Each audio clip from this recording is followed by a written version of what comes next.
Oh my god. Okay. So yeah, people like they'll get a post from me, and then like more recently, just because of the pandemic and isolation, um, I've had more time to like go on Facebook and check and see what's happening with people, and put myself out there. I saw a video, let me post this on Facebook, but I don't have a reason to go on there consistently. And in the past, I've used Facebook so little that I don't really have a reason to like post on any other date besides like my birthday. Understood. Understood. So okay, so you may not be struggling with it, but would you have any suggestions for people who would maybe currently be struggling with something like social media addiction? Yes, I have lots of people in my family and lots of friends that constantly are on Facebook. If not for business, then to like post those memes that I was talking about earlier. Yeah. So they have hours that they invest in, and eventually it becomes a time where they're putting too much time in and not enough into like just trying to read or like do any other activity. So there's a point where you have to ask yourself, am I spending too much time? And if you don't know, then like get an opinion. If that person doesn't know, get a second opinion, and if that person doesn't know, then just do it anyway. Just in case, just in case. Of course. Of course, of course. I get you. So what are some things you would do that you would consider to be like self-care? Hmm. Who? There's a lot there.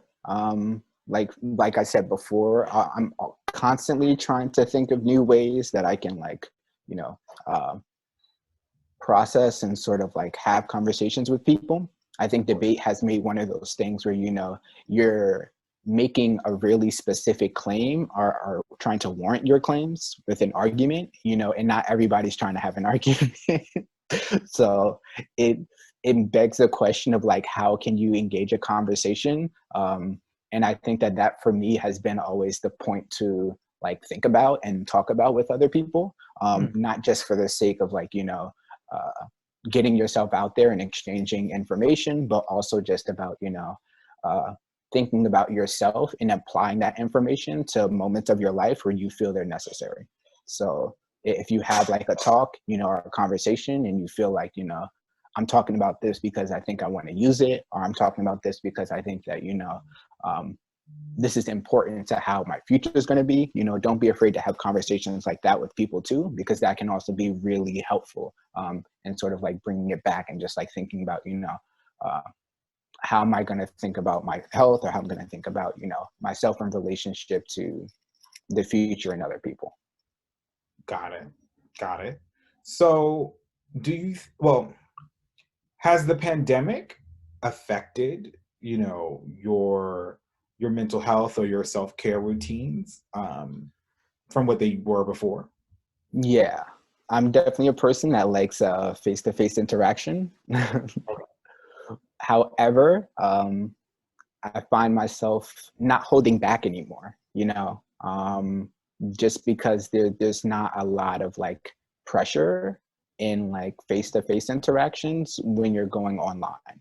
So I'm more willing to like put myself out there, and I think there's a little bit more incentive to put yourself out there, um, just to gauge and just to have people react to you, because you don't know, um, how they're picking up or how they're reading you.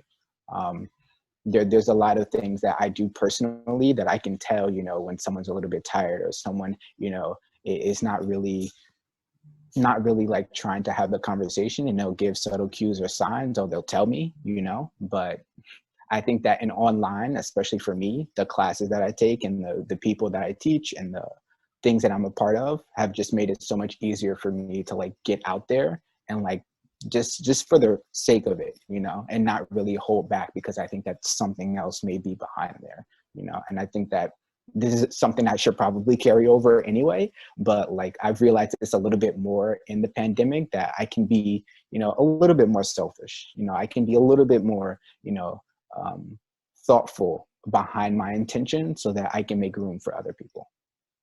Okay, cool. Cool. So you said you did mention something about classes you take and people you teach. So are you in school? Are you coaching on the side? Like what's going on? Yes. I am currently sort of a mentor and like a curator of different book clubs at Rutgers. Ooh, Um, but I am still a student at the same time.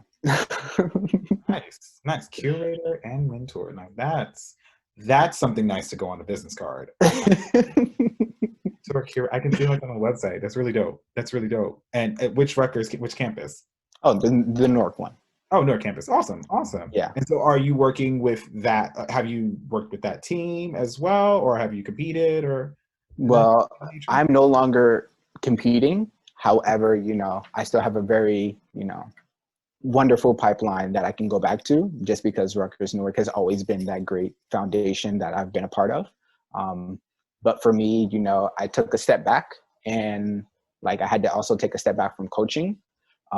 But what I did do, you know, is involve myself in like all the people that are around me, and I invited them over to, you know, have conversations, have this book club, and if they want to join, they can, you know. And I think that what I've been able to do is just sort of like expand on the resources without having to be too technical.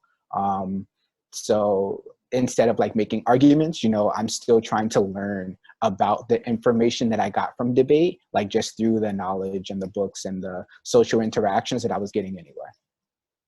Okay. So as a debater, you can really get into some really deep critical race theory discussions, right? So Yeah. how do you suggest dealing with getting too worked up over a discussion or a piece of media that you interact with? Hmm. Ooh. Okay. Yeah, they're pretty deep, but Yeah, everyone take a breath. Basically, you know, if you have too much on your plate, then it's time to get rid of the excess. Mhm. um like that's just a very simple way to approach this question. Like if you are surrounded by theory and surrounded by media and you're like already sensitive and this is making you desensitized or even more hypersensitive to like the world around you, you know, it's time to trim out the things that you don't need. So take the time away from social media to not engage anymore. You know, find cultural references that make this a lot easier to digest, whether that's humor, you know, like a comedy show, whether that's art, you know, whether that's just watching a TV show, you know, and taking the time to really work on accessible ways to digest the information instead of always, you know, hard grinding the books, because that's not the only way that you can understand the theory. And more importantly, you know, that also helps what applied methodology looks like.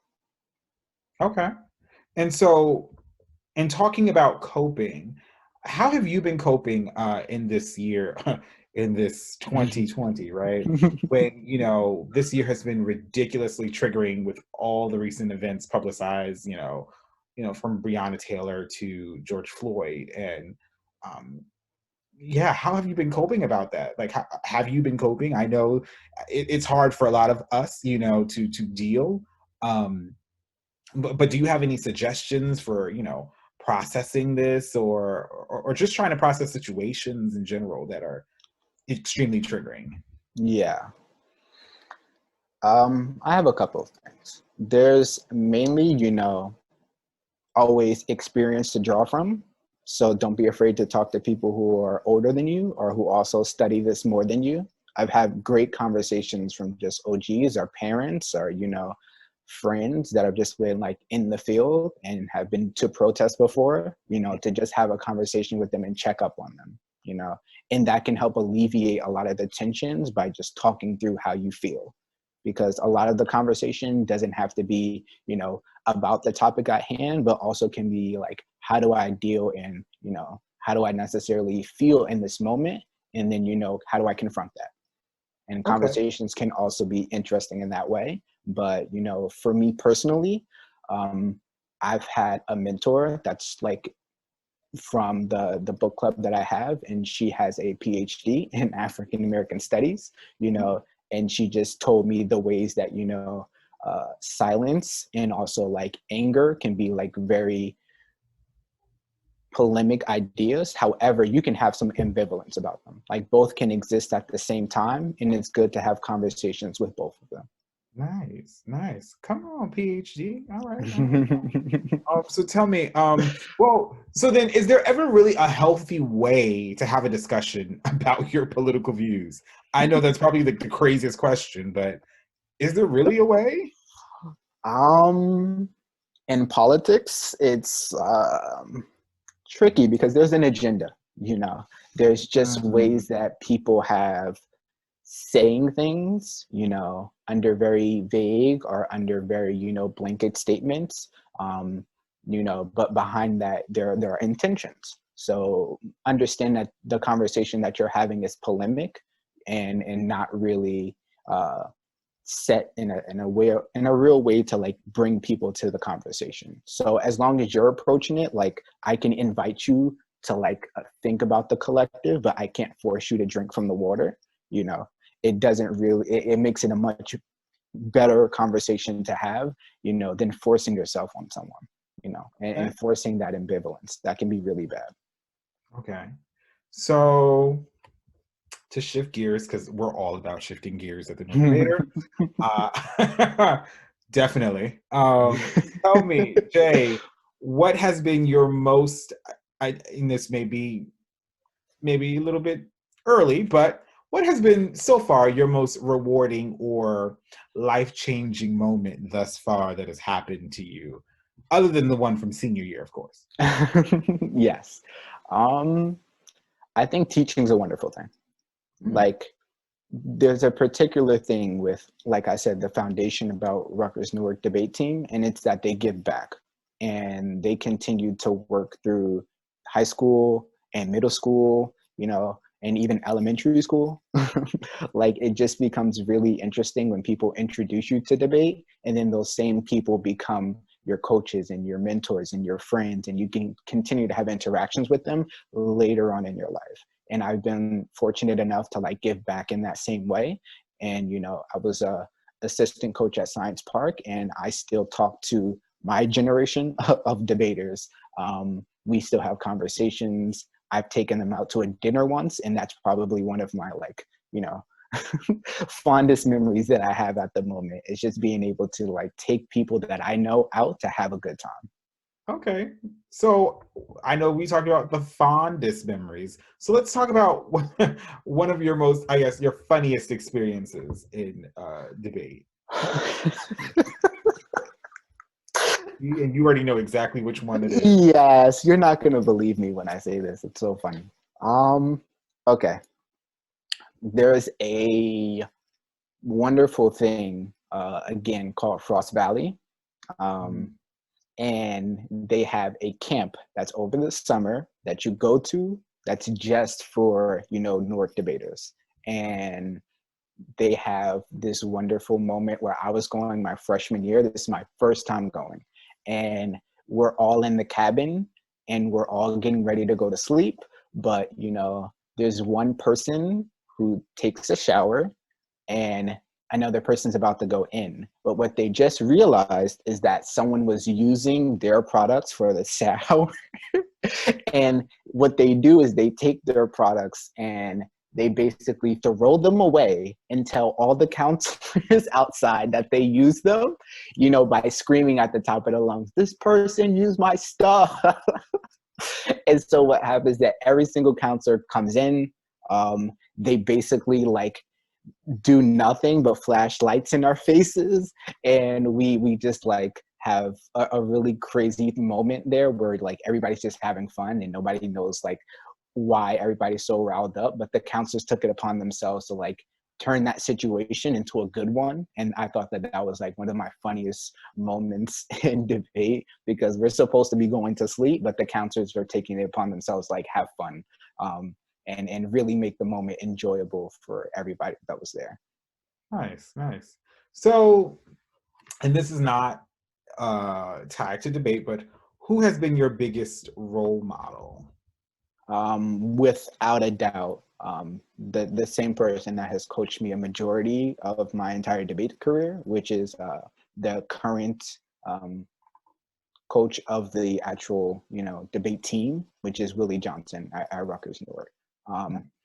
He's just been, without a doubt, the single-handed biggest influence for my technical skills, my argument skills, my delivery, and just like trying to convince someone of something. Like he's been there for like every big moment that I can think about in debate. And yeah, without him, I don't know what I would be doing in the activity, because he's just been there so much. Nice. And who, well, if you have some, who are some of your favorite speakers? Ooh. All right, you're gonna get me in trouble. That is not my job here at the North. I am just here to facilitate a beautiful conversation. And if you happen, you share some information. Yeah, okay. No, I'll say my picks. Has to be hands down that same partner from my high school in my senior year, Khadijah. There is also Devon and Nicole, the champions that are there. And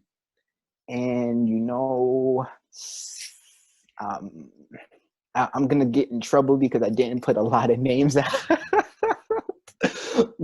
But like I'm really about technicality and just like, really really good debaters that are just like, fast and still technical, and that can have that balance, because that's what I was taught.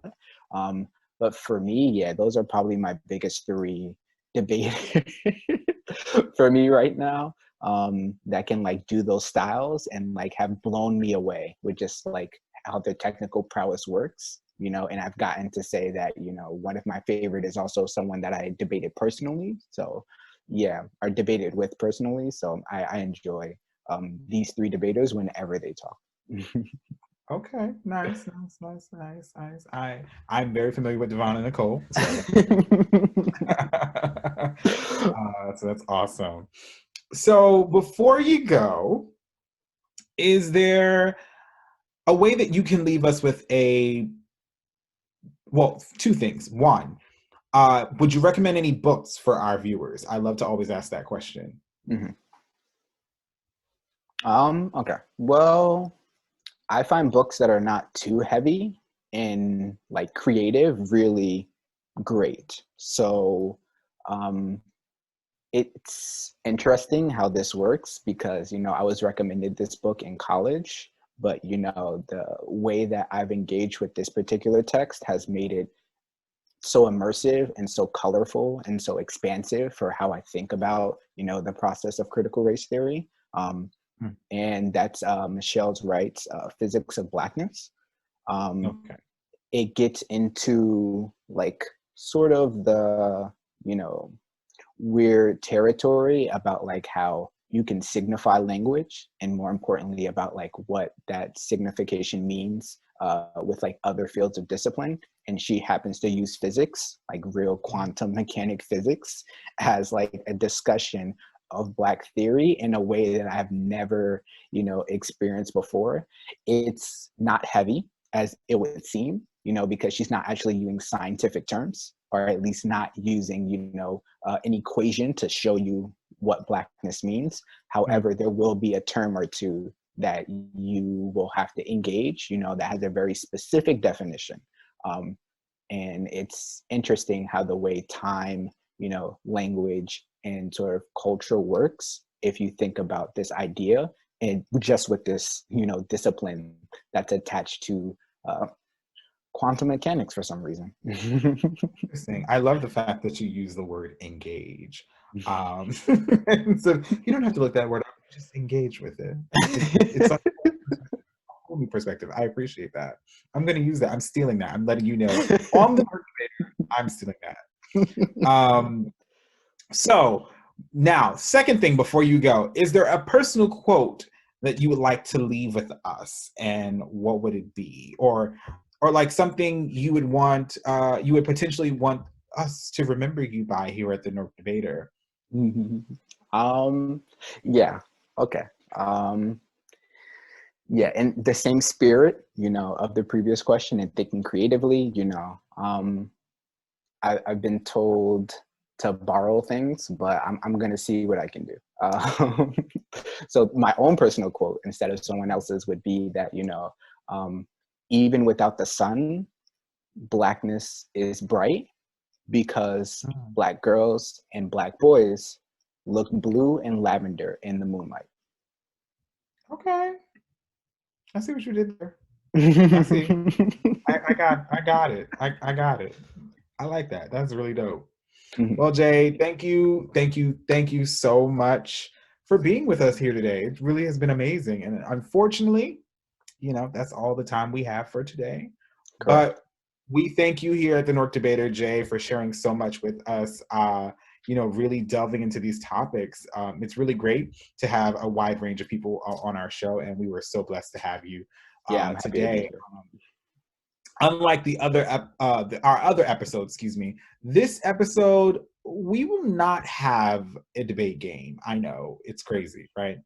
But instead, we will end with an affirmation. For those who do not know what an affirmation is, it is a phrase or small speech you give yourself for motivational purposes.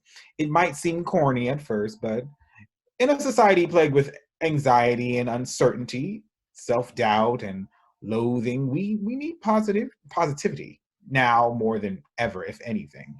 So everyone at home, as you do this, please repeat after me. I am great. I I am am great. beautiful. I am beautiful. I love myself. I love myself. I know that I can accomplish anything I set my mind to. I know I can accomplish anything I set my mind to. I am powerful. I am powerful. Nothing formed against me shall prosper because I control my life. Nothing formed against me shall prosper because I control my life. Knowledge is power. Knowledge is power. And again, I am powerful. I am powerful. Awesome. And so with that being said, we love you guys here at the North Debater. And please feel free to email us at thenorthdebater@gmail.com. Remember to subscribe to our YouTube channel. And if you've enjoyed what you saw today, because I know you did, we appreciate all the support. And we will see you guys next time. Thanks so much. And thank you, Jaye. Thank you.